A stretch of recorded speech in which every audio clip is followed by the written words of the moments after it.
वाणिज्य और उद्योग मंत्री पीयूष गोयल ने कहा है कि व्यापार समझौते की समय सीमा पूरी करने के लिए राष्ट्रीय हितों से समझौता नहीं किया जा सकता। उन्होंने कल नई दिल्ली में 9वें वैश्विक प्रौद्योगिकी शिखर सम्मेलन को संबोधित करते हुए कहा कि व्यापार समझौते दोनों पक्षों के लिए लाभदायक होने चाहिए। श्री गोयल ने वैश्विक व्यापार को नया आकार देने में विशेष रूप से अमेरिका जैसे विश्वसनीय भागीदारों के साथ भारत के संभावित अवसरों का भी उल्लेख किया। भारत वर्तमान में यूरोपीय संघ, ब्रिटेन और अमेरिका सहित कई देशों के साथ व्यापार समझौतों पर बातचीत कर रहा है। श्री गोयल ने यूरोपीय संघ के साथ मुक्त व्यापार समझौते पर हुई प्रगति की बात स्वीकार की, लेकिन उन्होंने इसमें आने वाली चुनौतियों, विशेष रूप से जलवायु नियमों से जुड़े गैर व्यापार मुद्दों की तरफ भी इशारा किया। उन्होंने कहा कि भारत उन देशों के साथ द्विपक्षीय साझेदारी करने के लिए अच्छी स्थिति में है जो पारस्परिक विश्वास और निष्पक्षता को महत्व देते हैं।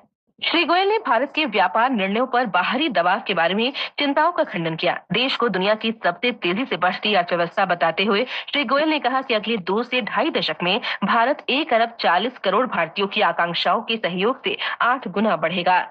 केंद्र सरकार ने उभरते व्यापार चुनौतियों के समाधान के लिए एक समर्पित वैश्विक शुल्क और व्यापार हेल्प डेस्क शुरू किया है। वाणिज्य और उद्योग मंत्रालय ने कहा है कि हेल्प डेस्क आयात और निर्यात चुनौतियों, आयात वृद्धि या डंपिंग, आपूर्ति श्रृंखला से जुड़ी चुनौतियां, बैंकिंग मुद्दों तथा विनियामक मुद्दों पर विचार करेगा। हेल्प डेस्क केंद्र सरकार और राज्य सरकारों के मंत्रालयों, विभागों और एजेंसियों से संबंधित व्यापार मुद्दों को भी एकत्रित और संयोजित करेगा। इस विषय में वैश्विक शुल्क और व्यापार हेल्प डेस्क शीर्षक के साथ dgstedi@nic.in पर ईमेल भेजा जा सकता है। इसके अलावा टोल फ्री नंबर 1800-111-550 पर कॉल करके जानकारी प्राप्त की जा सकती है। नंबर एक बार फिर सुन लें, 1800-111-550 पर कॉल किया जा सकता है। प्रधानमंत्री नरेंद्र मोदी ने कहा है कि गरीबों और वंचितों के उत्थान का संकल्प, सबका साथ सबका विकास का मंत्र और सेवा की भावना सरकार के मार्गदर्शक सिद्धांत है। श्री मोदी कल मध्य प्रदेश में अशोकनगर की ईसागढ़ में श्री आनंदपुर धाम में श्रद्धालुओं को संबोधित कर रहे थे। श्री मोदी ने कहा कि समाज के गरीब और वंचित वर्गों का जीवन सुगम बनाने के लिए सरकार ने कई कल्याणकारी योजनाएं लागू की हैं। श्री मोदी ने पर्यावरण संरक्षण को बढ़ावा देने के लिए एक पेड़ मां के नाम अभियान का भी जिक्र किया। प्रधानमंत्री ने कहा कि दुनिया में भौतिक प्रगति के बीच हम युद्ध, संघर्ष और मानवीय मूल्यों से जुड़ी विभिन्न चुनौतियों का सामना कर रहे हैं। इससे पहले प्रधानमंत्री कल वाराणसी के मेहदीगंज में 3,884 करोड़ रुपए से अधिक की लागत वाली 44 परियोजनाओं का उद्घाटन और शिलान्यास किया। इन परियोजनाओं में सड़क अवसंरचना, बिजली, शिक्षा और पर्यटन के क्षेत्र में विकास शामिल है।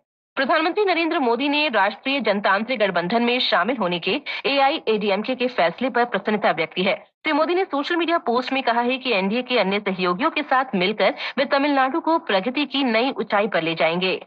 विदेश मंत्री डॉक्टर सुब्रमण्यम जयशंकर ने भारत और अमेरिका के बीच आतंकवाद रोधी सहयोग की सराहना की है। मुंबई आतंकवादी हमलों के प्रमुख साजिशकर्ता तहव्वुर हुसैन राणा के प्रत्यर्पण के बारे में अमेरिका के विदेश मंत्री मार्को रूबियो के सोशल मीडिया पोस्ट के जवाब में उन्होंने कहा कि इन हमलों के पीड़ितों को न्याय सुनिश्चित करने के लिए ये एक बड़ा कदम है। श्री रूबियो ने अपने पोस्ट में कहा था कि अमेरिका भी 2008 मुंबई आतंकी हमलों में मारे गए 6 अमेरिकी नागरिकों सहित 166 लोगों को न्याय दिलाने की मांग करता रहा है। राष्ट्रपति द्रौपदी मुर्मू पुर्तगाल और स्लोवाकिया की सरकारी यात्रा के बाद कल रात स्वदेश लौट आई हैं। इस दौरान उन्होंने द्विपक्षीय संबंधों को मजबूत करने के लिए उच्च स्तरीय बैठकें की। ब्यौरा हमारे संवाददाता से।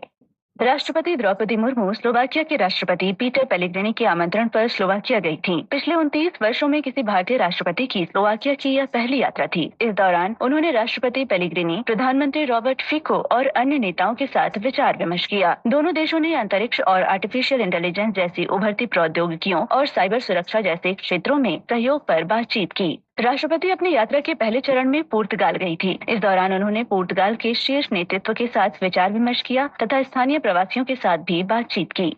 ईरान और अमेरिका के बीच आज ओमान में नए परमाणु समझौते पर महत्वपूर्ण बातचीत शुरू होगी। इस समझौते का उद्देश्य पश्चिम एशिया में तनाव कम करना और संघर्ष टालना है। वार्ता के दौरान ईरान के प्रतिनिधिमंडल का नेतृत्व विदेश मंत्री अब्बास अरागची करेंगे, जबकि अमेरिकी दूत स्टीव विटकॉफ अमेरिका का प्रतिनिधित्व करेंगे। ओमान के विदेश मंत्री बद्र अल बुसैदी मध्यस्थ की भूमिका निभाएंगे। इस बीच अमेरिका के राष्ट्रपति डोनाल्ड ट्रंप ने ईरान को समझौते पर सहमति के लिए 2 महीने की समय सीमा दी है।